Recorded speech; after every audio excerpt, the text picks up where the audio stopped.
less. Peter, our next question is here. On those figures that you had for the number of casualties and the number of wounded, there's also MIAs. Yeah. And from World War II, there's about 78,000 that still haven't been identified anywhere. 78,000, really? Yeah. Wow. That's from JPEG. 78,000 is a big number. We have a question here. Peter, I guess this is a two-part. You mentioned that Mendel Glacier was shrinking, making it harder to find the wreckage. In my mind, that would make it easier to find the wreckage. Because it's shrinking, yes. If I suggested otherwise, then I was in error. Okay. And then, were you ever contacted by the families before you went up there to find their sons? Yeah, Glenn Munn's grandniece contacted me. So back in 2007, when I found the remains and reported my find, the Park Service released the information to the media, and I did a bunch of interviews on television and newspaper. If you're interested in seeing those, they're on the Final Flight website also. But the news got back to Ohio, and Glenn Munn's grandniece, Debbie, contacted me by email saying that they're really excited. They're hoping that the second frozen airman is Glenn, but if it's not, that's okay, because we know that the other two families will be just as happy as we would be, and we're just hoping that we can get the identification as fast as possible. Debbie and I corresponded quite a bit over the next couple years. We still talk once or twice a year and email, and she's the one who invited me to Glenn's funeral. And at the time I thought, no, I don't want to do that, because funerals are for families. They're family affairs, and I felt it would be an intrusion if a stranger showed up. And so I said that to Debbie, and she said, well, I'll get back to you on that. And a couple days later, she contacted me, and she said, well, talked it over in the family, and we all agreed that if it wasn't for you, we wouldn't even have Glenn here for a funeral, and so you better come. So I was very happy to do that. Our next question's back here. Is there any plan or idea to look for the other two? Good question.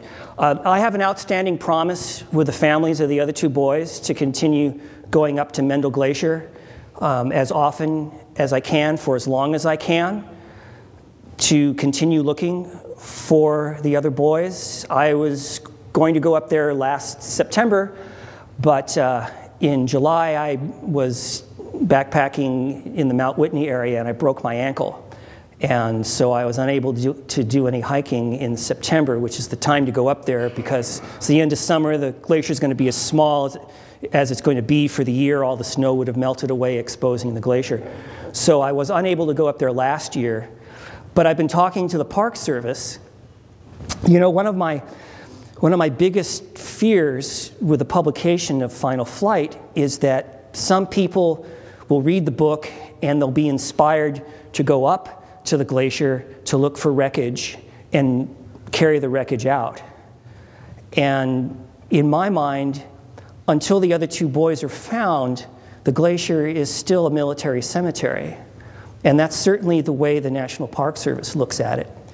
So we've been talking the last few months. I'm trying to convince the Park Service to go up there this year to catalog all the wreckage. I'll go in there and show them where everything is. And then to also bring some climbers, some park ranger climbers in, and I'll point them out to the area where I think the plane impacted the cliff, so they can climb up there, because it's technical climbing, which I can't do anymore. And they'll climb up there and they'll look and see if there's any remains. Back in 1947, when the college students found the wreckage, if you remember, I'd mentioned that they gathered up a pile of debris. I'm sorry, I didn't mention this earlier. I was telling Ron this at lunch. They gathered up a pile of debris at the head of the glacier, about this tall. It included personal effects and other things. And that pile of debris is still there.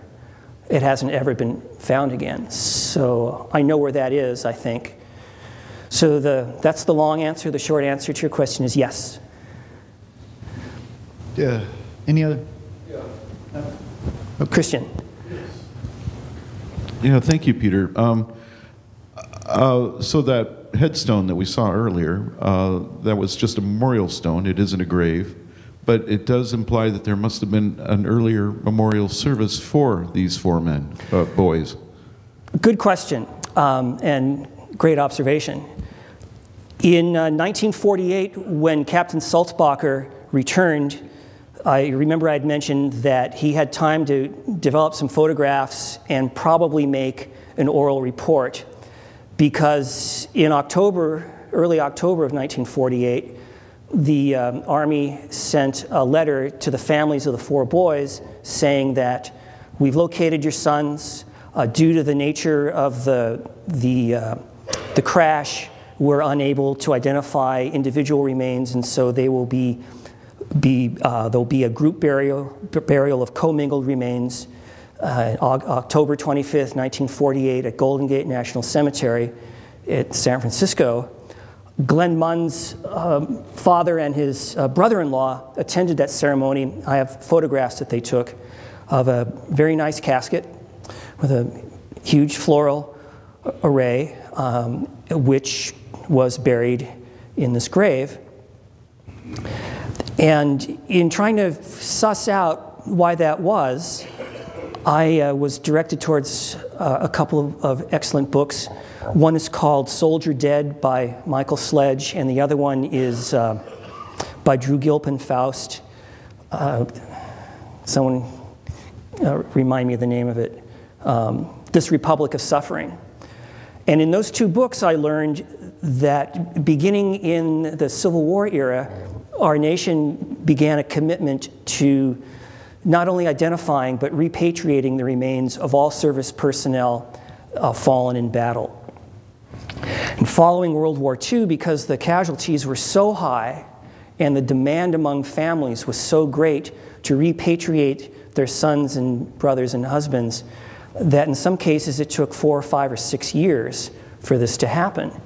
And you can imagine the anguish of families during those times of knowing that their son or husband had died in battle, but not having a body to grieve over. And in the case of soldiers who had been killed in combat in airplanes, being in a B-17 or a B-24 or a fighter aircraft, crashing from 10, 20, 30,000 feet, aviation fuel exploding, big fires. In many cases, there wasn't a whole lot left to bury. And it wasn't uncommon for these small amounts of remains to be shipped back in big coffins with sandbags to simulate weight. And in the case of these four boys, I think the powers that be weren't trying to be mendacious, or they weren't trying to be cruel in any way. I think they were just trying to provide the closure the four families were so deeply in need of by saying that they had found the remains and that they'd be buried. There's no way they would have known or could have known that 63 years later that the first crew member would be found.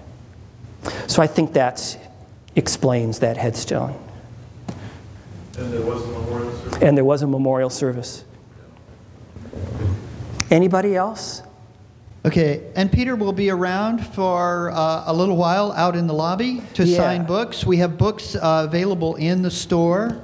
So if you've been inspired to get to the bottom of this mystery, you can go do that, and I'm sure that Peter would be happy to autograph the book for you.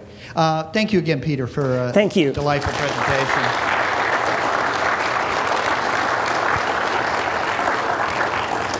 And I do appreciate everyone's interest in the story. Really do.